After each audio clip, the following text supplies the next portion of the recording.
Untuk bisa diterima oleh teman-teman saya pun mengikuti gaya hidup, gaya pergaulan yang ada di kampus. Kebetulan saat itu di kampus lagi ngetren menggunakan putau. Jadi selama 9 tahun hidup saya bergantung dengan putau. Puji Tuhan, shalom saudaraku yang dikasih oleh Tuhan. Berjumpa lagi dengan saya di channel ini. Dan bagi yang baru pertama kali mau menonton video dari saya, mohon di subscribe dan jangan lupa tekan tombol lonceng untuk mendapatkan notifikasi video yang dari saya. Oke, pada kesempatan kali ini saya ingin posting tentang kesaksian, di mana di awal video ini kita sudah melihat cuplikan video di mana orang bisa diselamatkan, orang bisa dilepaskan dari pengedar narkoba maupun pengguna narkoba, dan ini satu mujizat Tuhan. Dan mari kita akan melihat kesaksian selengkapnya. Saya orang daerah Jawa Tengah di Tegal yang bahasanya itu ngapak-ngapak. Sementara saya kuliah di STI Perbanas yang kebanyakan di situ adalah anak-anak pejabat, anak-anak konglo, yang bahasanya bahasa gaul, lo, gue, dan lain-lainnya. Sekarang istilahnya adalah bully. Kalau dulu nggak ada, jadi setiap hari saya dibully. Untuk bisa diterima oleh teman-teman saya pun mengikuti gaya hidup, gaya pergaulan yang ada di kampus. Kebetulan saat itu di kampus lagi ngetren menggunakan putau. Jadi selama 9 tahun hidup saya bergantung dengan putau. Selama hidup dengan putau, hidup manusia, nyawa manusia menjadi tidak ada artinya. Overdosis, mati di pinggir kali. Overdosis, mati di kos-kosan, mati di rumahnya, pun hanya bilang, Silvi lewat. Agus Ode, gak ada rasa duka ketika menyampaikan itu. Berganti-ganti jarum suntik, saya pun lakukan. Tertular virus HIV. Di lingkungan saya, virus HIV biasa aja, bukan hal yang mengerikan.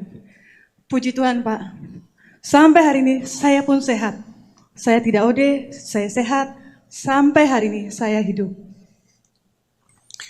Dilindungi Tuhan. Ayo kita tepuk tangan terlebih dahulu. Kalau istilah OD itu apa, jemaat tahu ya? OD itu apa ya, tahu ya? Yang tahu angkat tangan.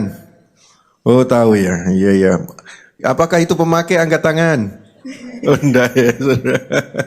OD overdosis, lewat itu mati gitu. Ternyata di sekitarnya Bu Indah ini banyak yang mati dan itu sudah dianggap biasa. Lalu HIV AIDS itu biasa, tapi ternyata juga terproteksi. Lanjut Bu Indah. Ada satu kejadian saat itu saya mau beli putau. Di sini digerebek polisi, di sana digerebek polisi. Saya bingung, sementara tubuh saya membutuhkan. Sakit, sakau, menggigil, rasanya mau mati. Kalau nggak pakai rasanya pengen gantung diri. Karena putau saat itu masih 100% masih ori, bukan yang campur-campur. Jadi sakonya minta ampun luar biasa. Kalau udah kalau udah sakau, rasanya pengen mati. Pernah mencoba gantung diri aja kali ya. Lelah, pagi-pagi harus cari putau, siangnya sakau lagi, harus pakai putau lagi, malamnya mau tidur pun harus pakai putau lagi. Setiap hari hidup saya hanya berpikir di situ. Saya lelah, sampai satu hari, di sini digerebek, di sana digerebek, akhirnya ada seorang pengamen bilang begini, ada di bawah kolong jembatan. Saya fobia air, terus terang. Saya fobia ketinggian. Tapi sakau itu mengalahkan segalanya, tapi pegangin ya. Saya akhirnya ke kolong jembatan dengan melangkah 1,5 meter ya, dari besi. Akhirnya dengan dituntun si pengamen itu, akhirnya saya beli, pengamen itu pakai seperti biasa, berganti jarum suntik, saya dipakai, saya ditinggal. Karena saya fobia ketinggian, saya nggak berani naik ke atas. Sampai sore, di situ saya ada pergumulan, Sampai kapan saya begini? Apakah hidup saya harus berakhir di kolong jembatan? Saya teringat muka mama saya, papa saya. Saya sedih. Mama, papa saya berjuang untuk saya supaya saya jadi orang di Jakarta untuk kuliah. Apakah hidup saya harus berakhir di kolong jembatan? Akhirnya ada satu pemulung, saya minta tolong, naikin ke atas Pak, nanti saya kasih duit. Tapi 2 orang ya, jangan 1 orang, saya takut. Akhirnya saya bisa naik ke atas, saya bergumul, akhirnya ada satu tawaran tahun 2001. Di saat kerusuhan Ambon, orang berlari-lari keluar dari Ambon, saya ditawarin untuk kerja di Ambon. Dan saya ambil. Selama 1 tahun itu, saya lepas dari ketergantungan karena memang gak ada di sana saat itu. Pulang, saya ngerasa udah oke. Saya pulang ke Jakarta. Ke tempat yang lama. Ke tempat tinggal saya yang lama. Ke teman-teman saya yang lama. Saya jatuh lagi.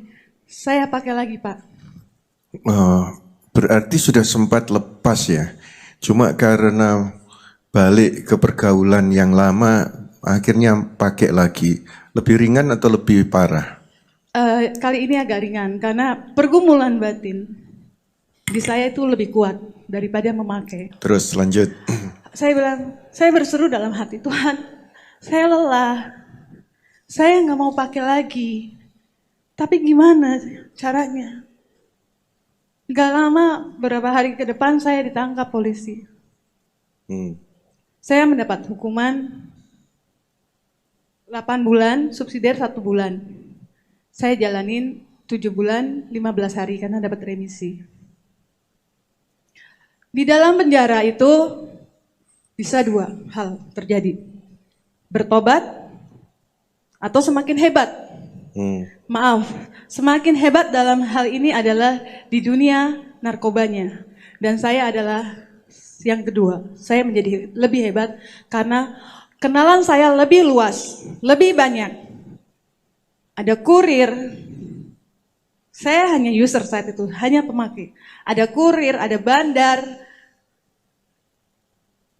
Dan di dalam penjara itu ada satu perempuan yang minta tolong, antarkan surat ini ke lapas pria ini.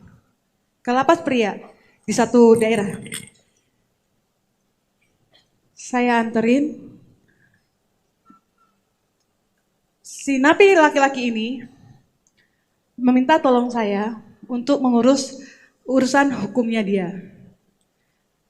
Dan saya urus dari hukuman mati turun menjadi 13 tahun. Nama saya langsung harum, bukan harum di Indonesia, harum di Asia antar bos. Karena mereka kan tidak berdiri sendiri, antara yang Indonesia, Malaysia, Kambodia, India, China, Vietnam, Laos, itu mereka di satu negara ada satu bos. Dan mereka satu jaringan, satu kelompok. Akhirnya mereka memutuskan untuk saya menjadi, apa ya namanya, leader mungkin ya. Menjadi leader, menjadi tokohnya ya. Kalau bahasa gaulnya menjadi bempernya mereka. Menjadi orang andalan gitu ya Bu ya. Oke. Saya Terus mengurus keuangannya. Mengurus peredarannya. Kokain dari India masuk ke Indonesia. Dari Indonesia nanti masuk ke China, kita barter dengan sabu, kita masukin ke Indonesia. Memproduksi, beli bahan-bahan dari China, kita produksi di Kambodia. Karena di sana negara yang baru berkembang, aman. Kita produksi di Kambodia. Masukin kokain dari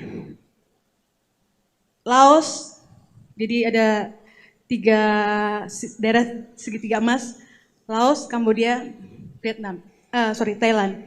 Itu kita produksi di situ, tapi saya hanya sebatas di Asia saja. Kita masukin ke Singapura, ke Malaysia, ke Indonesia. dan itu di dalam penjara. Maaf Pak, ini belum di dalam penjara, masih di luar. Saya yang 8 bulan tuh udah ini bebas. di luar ya, oke. Udah bebas, saya masuk penjara 2 kali. Oke. Terus Sebenarnya saya saat itu udah mulai ke gereja. Saya ikut SPK. Saya pengikut Kristus. Di situ ada diajarkan tentang hati Bapa. Di situ saya mulai berpolemik lagi di dalam hati. Terus peperangan batin. Tuhan, uang saya miliaran. Rumah saya mewah, mobil saya mewah. Tapi unhappy, saya nggak bahagia. Tidur saya nggak pernah nyenyak. Saya nggak merasakan yang namanya damai ketika saya masih kecil. Waktu hidup saya masih di kampung, beserta keluarga saya. Semuanya saya ada. Tapi unhappy. Saya mau lepas, saya mau keluar. Itu konflik terus berjalan. Pada suatu hari itu saya bangun pagi, saya melihat setiap sudut rumah saya. Hati saya kok rasanya kosong, hampa gitu. Saya punya feel, kayaknya hari ini deh, habis saya. Saya bisa kabur, tapi saat itu saya rasanya menyerah, pasrah. Saya diikutin, terus diikutin. Saya sembunyikan mobil saya di rumah sakit Sumber Waras. Di dalam mobil saya ada 14 buku rekening dengan nama yang berbeda. Saya umpetin, saya ngerasa kayaknya diikutin Pak. Saya matiin handphone, akhirnya saya nyalain lagi. Dan malamnya pukul 11 saya ditangkap. Sebetulnya sebelum ketangkep itu sendiri sudah rasa kosong gitu ya. Padahal punya semuanya, kelimpahan semuanya. Dan memakai juga. Sejak keluar yang dari penjara pertama saya sudah tidak pakai lagi. Oh sudah nggak pakai, cuma menyalurkan saja ya, bekerja di sana. Aja. Tetapi ternyata juga nol ya. Oke, terus. Yang tangkap saya bukan Polsek, bukan Polres, bukan Polda, bukan Mabes, juga bukan BNN.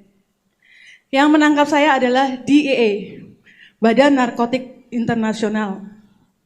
Orang bule. Saya pikir bule ini ngapain ya? Manusiawi, saya perempuan. Pikir naksir saya, Pak. Ternyata saya ditangkap.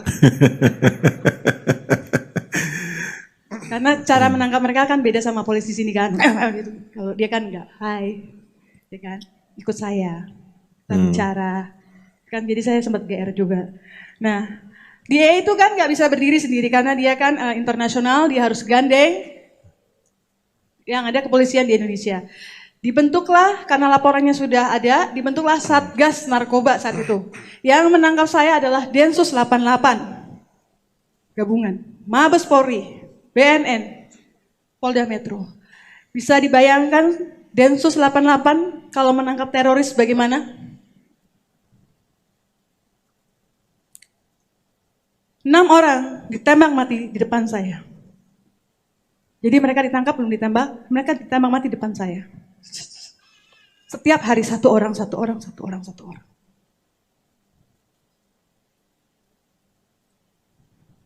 Saya di atas mereka.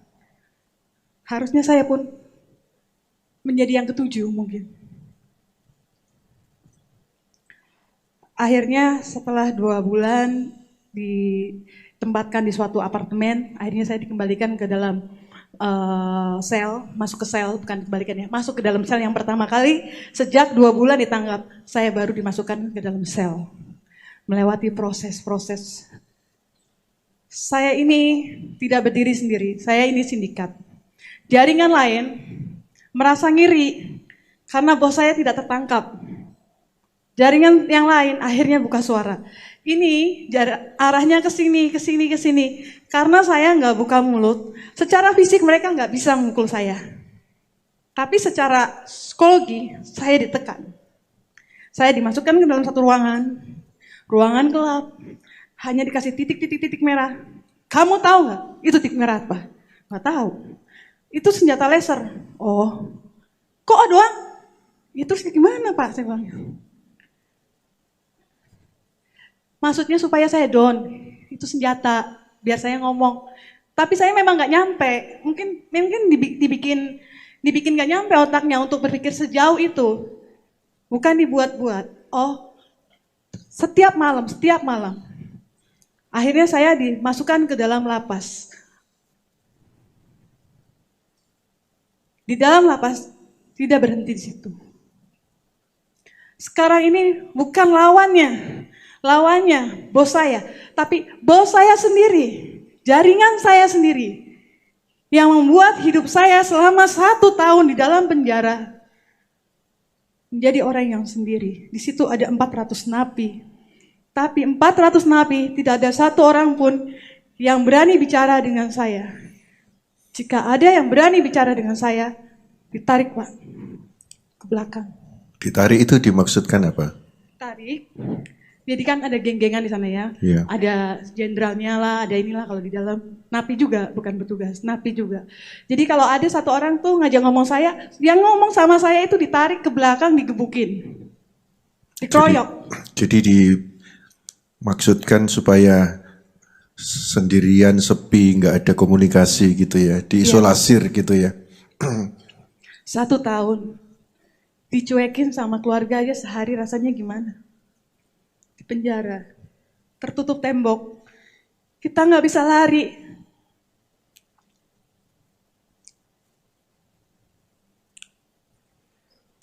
Tapi saya nggak kesepian saat 1 tahun itu. Saat itu, saya benar-benar mengandalkan Tuhan. Untuk segala sesuatunya bisa melewati semua itu. Melewati proses kesendirian saya. Saat saya disiksa, saya lagi tidur di dalam sel. Petugas penjagaan gak mampu ketika seorang jenderal ini bilang, jenderal lapas ya, buka pintu. Dibuka pintu saya. Ditarik saya dari tempat tidur. Dikeluarin, seret, diinjek-injek. Kan gak bisa ngelawan, karena dalam posisi tidur diseret. Dan bukan 1 orang. Ya saya pasrah aja.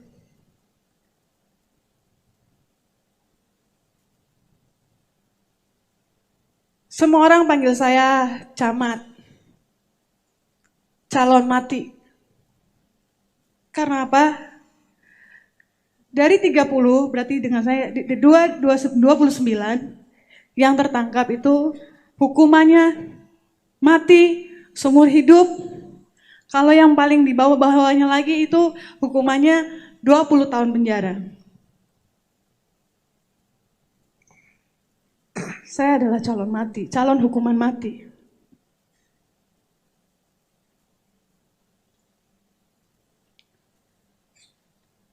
Setiap hari, selain dari teman-teman saya yang di dalam musuhin saya, tidak ada yang berani bicara segala macam. Saya hanya punya teman 2, ya petugas lapas yang posisinya tertinggi nomor 1 dan tertinggi nomor 2. Saya hanya itu aja teman saya selama di dalam lapas. Tapi kan terbatas. Mereka cuma bisa menyediakan waktu kan 15 menit, 30 menit. Akhirnya saya dijatuhin hukuman tuntutannya 13 tahun, hukuman saya 9 tahun, dan saya jalanin 9 tahun. 9 tahun loh sudah dalam penjara. Saat saya dituntut 13 tahun, lawyer saya datang ke ruang registrasi di situ. Bersama sang jenderal itu, napi yang dari dalam itu, saya digebukin. Ditampar sama lawyer saya. Kenapa kamu bukan hukuman mati? Bayar berapa kamu? Kebun binatangnya keluar. Kamu lawyer? Saya cuma tanya, kamu lawyer? Cuma itu aja saya tanya. Oh iya lawyer ya, tapi lawyer dunia. Masalahnya begini bro, gue punya lawyer di atas lawyer gue Tuhan Yesus. Saya cuma ngomong gitu aja. Bagaimanapun jaringan saya berusaha agar saya mendapat hukuman mati. Tapi dia hanya lawyer dunia. Jadi sudah lolos mati. Waktu jadi user pertama banyak orang mati, ini enggak mati. Pada waktu yang kedua banyak yang mati, enggak mati.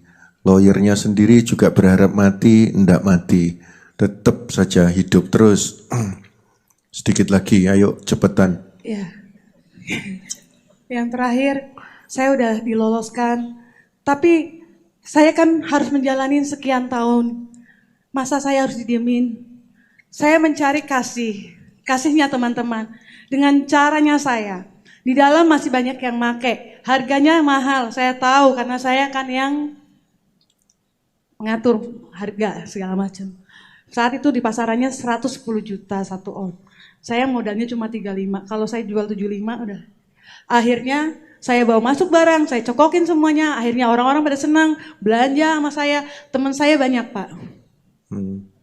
Banyak. Saya mau duduk itu kursinya disediain. Mau makan disediain. Unhappy lagi ternyata.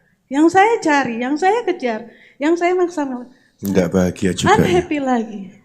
Kosong hati saya.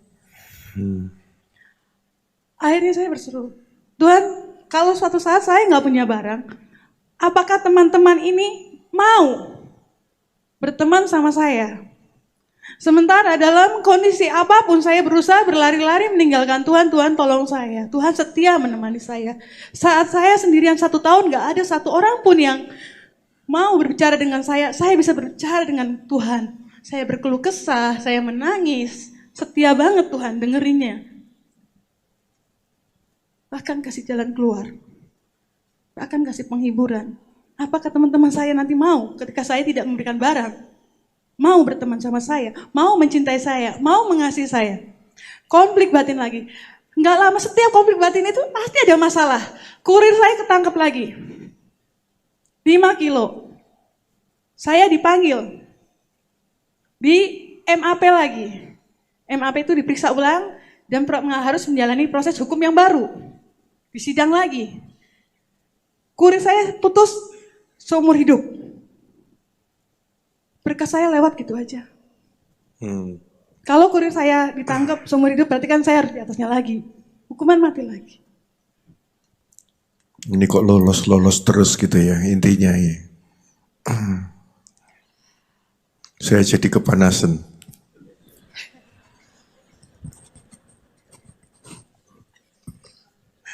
Terus.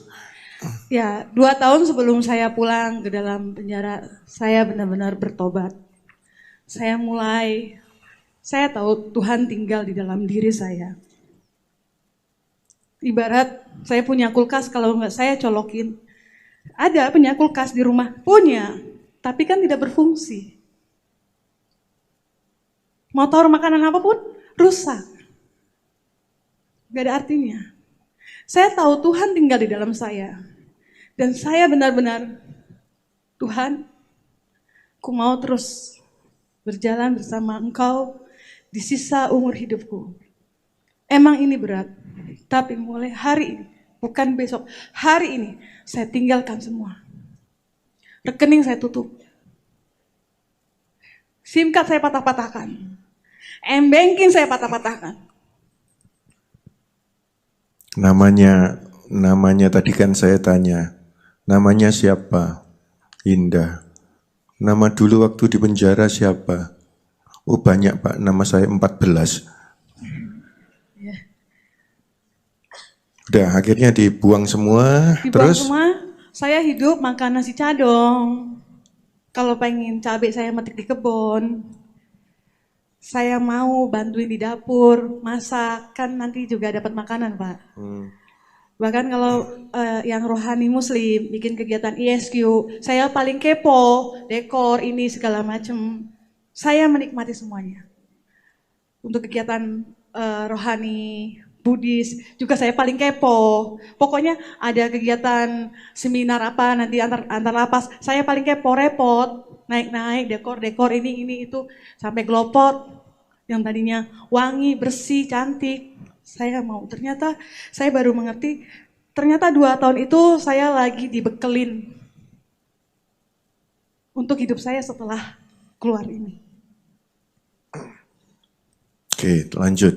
Pulang dari lapas. Jadi punya hati melayani, diajari punya hati serve ya, melayani ya. Oke, terus pulang. Pulang dari lapas, saya memulai lebih dari nol lagi.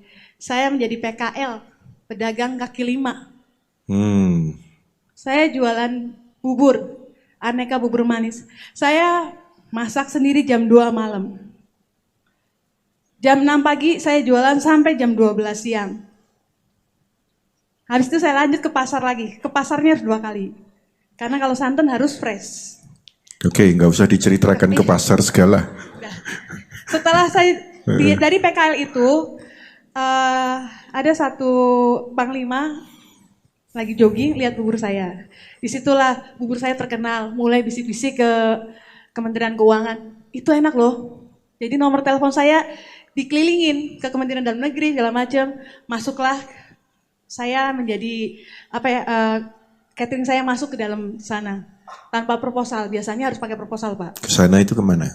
Kementerian. Ke kementerian. Kementerian Keuangan, Kementerian Dalam Negeri, Mabesat, Markas Besar Angkatan Darat, Kementerian Sosial.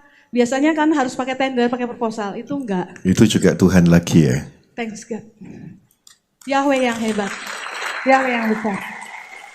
Yahweh yang memberkati itu, betul itu. Bubur saja. Tidak. Oh, Tuhan kan nggak mungkin ngasih saya cuma segitu doang. oke. Ya kan ya Pak?